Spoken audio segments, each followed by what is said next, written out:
ياسين والقرآن الحكيم إنك لمن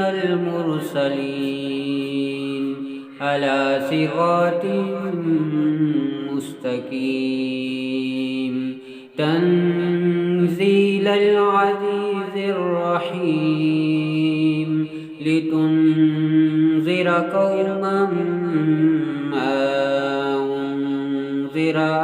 آباؤهم فهم غافلون لقد حق القول على أكثرهم فهم لا يؤمنون إنا جعلنا في أعناقهم أغلالا فهي إلى الأذقان فهم مقمحون وجعلنا من بين أيديهم سدا ومن خلفهم سدا فأغشيناهم فهم لا يبصرون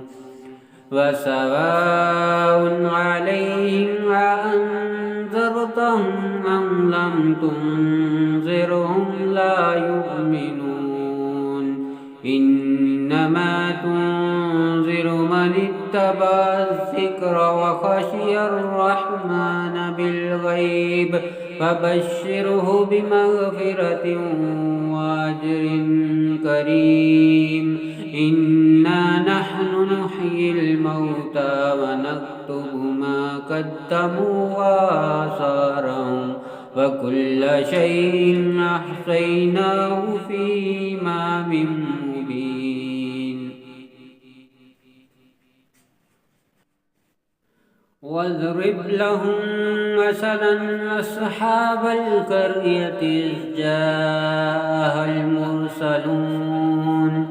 إذ أرسلنا إليهم اثنين فكذبوهما فعززنا بثالث فقالوا إنا إليكم